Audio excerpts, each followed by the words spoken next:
Apareceu uma hernia de disco aí no seu exame e deu aquela desesperada. Ou você já sabia que tem hernia de disco, mas não sabe se tem mesmo que deixar sua atividade física de lado ou qual a melhor atividade física para fazer, mas tá aí com medo porque já tentou vários tratamentos e continua sentindo muita dor. Já fez acupuntura, infiltração, já tá tomando vários remédios e a dor não te larga. Então hoje eu vou te ensinar qual que é o melhor tratamento para hernia de disco.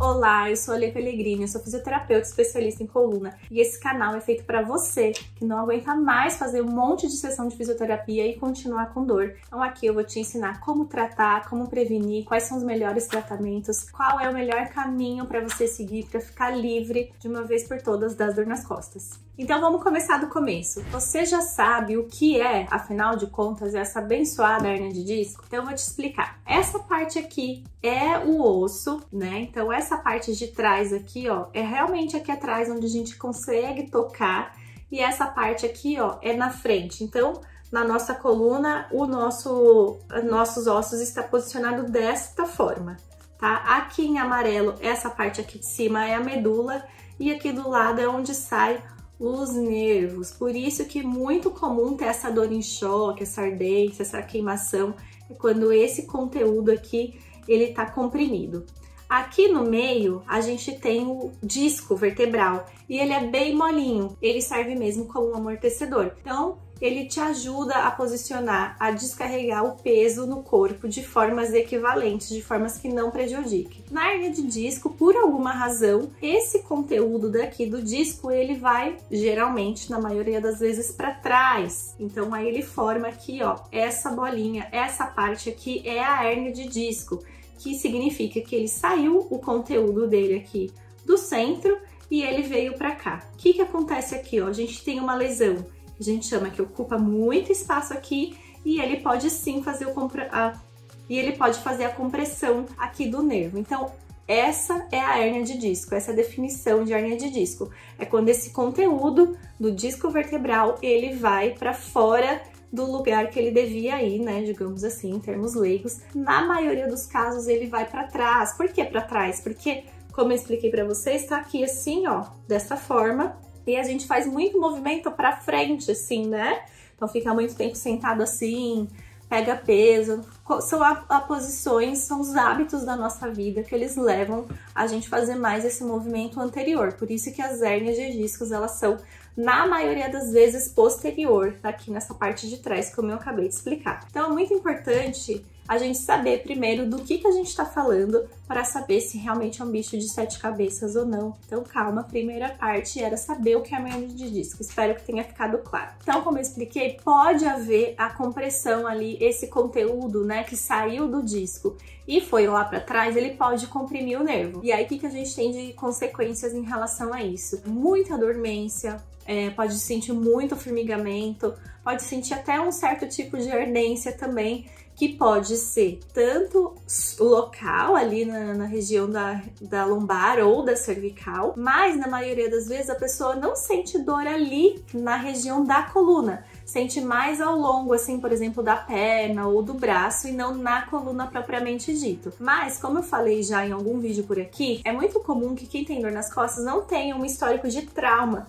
para ter começado essa dor. Então, toda vez que tem uma dor, mesmo que não seja na região da coluna, por exemplo, uma dor no braço, uma dor aqui no ombro, por exemplo, que não o paciente não usa para, por exemplo, fazer limpeza, ou para jogar vôlei, ou para jogar tênis, na história da pessoa não tem nada que indique uma lesão ali direta, não caiu, não bateu, a gente já começa a desconfiar que pode ser coluna, principalmente se tiver envolvido nessa história que o paciente vai contando, um pouco de formigamento, de dormência ou falta de sensibilidade. Se você passa a mão aqui assim do lado do seu braço, do lado direito e do lado esquerdo, e de um dos lados tem a sensação diminuída. Isso serve para o braço, isso serve para a perna. Havendo essa compressão, então vai ter esses sinais, que é falta de sensibilidade, formigamento e sensação de choque. Tudo isso tem a ver com com esta compressão aqui, tá? Tem tudo a ver com isso daqui. Já aproveita e comenta aqui pra mim se você tem alguma dessas características, de algum desses tipos de dor específica da hérnia de disco. Conta aqui pra mim. O diagnóstico da hérnia de disco, ele pode ser feito através da ressonância magnética, que é o melhor exame que a gente tem para identificar, mas um fisioterapeuta especialista em coluna, ele pode também te dizer se essa sua dor, ela tem característica de hérnia de disco ou não. Então tem uma série de testes e coisas que a gente avalia no paciente que a gente consegue determinar se realmente a dor dele é de uma hérnia de disco ou não. Então é mais barato, às vezes, você ir direto para o fisioterapeuta, ele te ajuda a fazer uma avaliação adequada e saber se essa sua dor é da hérnia de disco ou não. O tratamento às vezes muda um pouquinho, depende muito do quadro que o paciente se encontra. A gente já vai falar sobre isso. Aqui nesse canal a gente vai falar muito sobre dor nas costas, quais são os melhores tratamentos, quais são as maiores causas, como que a gente previne dor nas costas, será que isso é possível? Dor nas costas é coisa de velho? Enfim, a gente vai ter tudo isso por aqui. Eu recomendo muito que você fique no canal, de falar das maiores ciladas que os meus pacientes cometem, de coisas que eu escuto muito por aí, tanto de paciente online quanto de paciente presencial, que já fez 10, 20, 60 sessões de fisioterapia e a dor ainda tá lá. E aí a gente vai entender por que que isso acontece e como que você se livra disso, porque é possível ficar sem dor nas costas em poucos atendimentos. Eu faço isso todos os dias nos meus pacientes presenciais e online. Em média, a gente faz de 3 a 6 sessões de fisioterapia. Isso porque a gente trata a causa da dor e não apenas os sintomas, como eu já falei diversas vezes aqui. Então, nesse caso, por exemplo, de um paciente que tem mesmo uma hérnia de disco, se ele tem essa compressão, essa saída de raiz nervosa lá comprimida, então não adianta, por exemplo, eu ficar tratando só o sintoma, coisas para melhorar essa dor. Eu preciso pensar e ensinar o paciente como que ele faz para tirar essa compressão daqui, ó, porque se eu não trabalhar na fisioterapia algo em relação a isso, não adianta. Então, se eu vier aqui na parte, né, de trás, nas costas do paciente, ficar fazendo massagem, alongamentos, ou ainda exercícios, imagina só que você tá mesmo com uma compressão nervosa aqui e a gente vai ficar lá fazendo um alongamento, piora. Então o paciente consegue piorar se a gente não sabe o que tá fazendo. Então quando a gente entende o mecanismo da coluna, quando a gente entende as patologias e quando a gente sabe o que tá fazendo, dá sim para fazer um tratamento muito rápido e muito eficiente, por isso que acaba com um tratamento tão rápido e a gente não fica ali enxugando gelo, a gente faz o que tem que fazer e o paciente fica livre da nossa cara. Bom, mas também é importante a gente saber que existe muito autodiagnóstico por aí, né? Então você tem uma dor nas costas e fala, ah, minha dor nas costas é porque eu tenho hérnia de disco, é porque eu tenho dor no ciático. Hérnia de disco e o ciático, eles são muito famosos, então é muito comum que eles ganhem fama por aí e às vezes o vilão nem é o coitado do nervo ciático, nem é o coitado da hérnia de disco, mas eles levam culpa por aí. Então, para você saber direitinho qual é o seu caso, qual é o seu diagnóstico, é muito importante que você procure um especialista qualificado para saber o que que é, porque é muito comum, mesmo entre os profissionais, a gente dar fama, dar crédito para o nervo ciático e para a hérnia de disco. Só para vocês saberem, é muito raro o paciente ter hérnia de disco, só 2% dos casos apresenta essa patologia, tá? Então a maioria das vezes não vai ser isso, vai ser outra coisa e aí é mais fácil a gente resolver, inclusive. Então o que que a gente faz nesses casos que o paciente realmente tem hérnia de disco? O tratamento mais recomendado é sempre o tratamento conservador, que é fisioterapia e medicamento, pode entrar acupuntura também. A primeira coisa que a gente faz é sempre deixar o paciente calmo, porque é um quadro que tem solução. Tem algumas coisas que a gente acompanha se o paciente está tendo uma perda progressiva de força, se tem alguns outros sinais daquele vídeo que eu falei para vocês, que eu recomendo que você assista, mas apenas 2% dos casos de hérnia de disco, eles são cirúrgicos, então é muito recomendado mesmo o tratamento conservador. E é sempre muito importante lembrar ao paciente que não precisa de terrorismo, você pode, se não estiver numa crise atual de hérnia de disco, fazer todas as suas atividades. Não existe nenhuma contraindicação que o paciente que tem hérnia de disco fora da crise que ele não deva fazer. Então é muito comum às vezes o paciente achar que não pode correr, não tem alguma atividade física que tem impacto que não pode fazer. Não tem problema, estando fora da crise,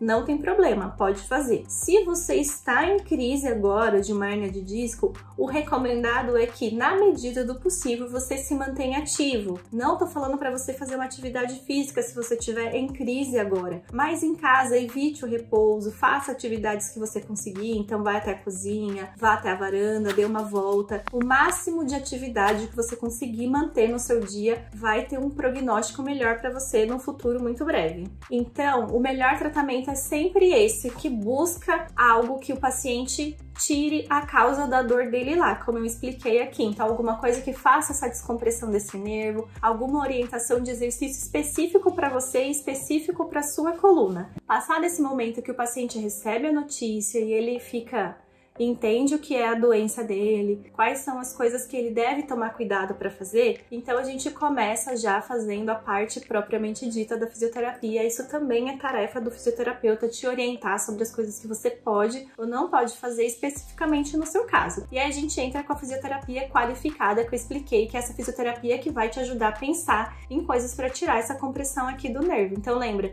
intervenções aqui, massagem, esse tipo de coisa, ele só vai aliviar o sintoma, a causa da dor, a hernia de disco tá aqui ainda, então a gente precisa rever isso, tá bom? Depois que passa essa parte mais crítica da crise, o paciente está liberado para fazer a atividade física que ele quiser. Se você tem muito medo de se movimentar, uma atividade física que é muito legal de se fazer é o Pilates, porque lá você tem uma orientação mais perto. E no Pilates é muito legal que você trabalhe a sua coluna em todas as direções de movimento que a coluna pode fazer. Então no Pilates faz muito isso. A única coisa que não pode acontecer tanto no Pilates quanto em qualquer uma outra situação é você sentir essa dor se afastando lá do centro da coluna. Então se você tem, por exemplo, uma hernia de disco no pescoço e começa a sentir uma queimação saindo do pescoço, indo para o ombro, indo até os dedos, então você precisa parar esse exercício que você está fazendo ele ou muito rápido, ou o exercício, a direção que esse exercício está sendo feito não é a melhor para você. Inclusive, isso é uma coisa muito importante para você falar para o seu fisioterapeuta, porque daí já dá bastante dica para ele do que ele deve fazer para conduzir a sua sessão de fisioterapia. Bem importante lembrar também que fortalecimento e alongamento não são tratamentos para dor nas costas de nenhuma origem, tá? Porque o que acontece? Quando a gente sente dor nas costas, a gente já fica com aquela região meio travada, então os músculos ali eles já ficam hiperestimulados. Se a gente vai lá e faz um fortalecimento, pode acontecer dessa dor piorar. Então não é fortalecimento, não é alongamento, é tirar esse estímulo que tá ali, que tá gerando essa dor nas costas, tá bom? Então isso de que precisa fortalecer ou alongar para melhorar a dor nas costas é um mito. E existe ainda a possibilidade do paciente ser encaminhado para a cirurgia, que lembra que eu falei, são raros casos que realmente tem essa indicação, são só 2% dos casos. Quando que vai ser indicado? Paciente que tem perda progressiva de força muscular, tem muita dificuldade para caminhar no calcanhar ou na sola dos pés, e os outros 5 sinais que tem lá naquele vídeo que eu falei para vocês, que eu recomendo que você assista. Mas além disso, o paciente que não tá melhorando também na fisioterapia, já tá fazendo fisioterapia 12 meses e não melhorou. Mas lembra, fisioterapia é boa, não vale aquela fisioterapia de plano de saúde, de choquinho, de alongamento, não é desse tipo de fisioterapia que eu tô falando. Tentou o tratamento conservador por 12 meses e não teve resultado, e também é uma indicação de fazer cirurgia, você precisa conversar com seu fisioterapeuta e com seu médico para saber se esse realmente é o seu caso. Lembrando que toda cirurgia envolve seus riscos e essa realmente deve ser a sua última opção. Eu tenho um outro vídeo que eu falo sobre como você pode ficar sem dor nas costas, um exercício que eu recomendo que meus pacientes façam. Mas vale lembrar que é um exercício coringa, que é um exercício genérico, eu não tô te avaliando, mas lá nesse vídeo eu explico como que você faz o exercício e como que você faz para saber se esse exercício te ajudou ou não. Então vou deixar ele aqui na descrição também.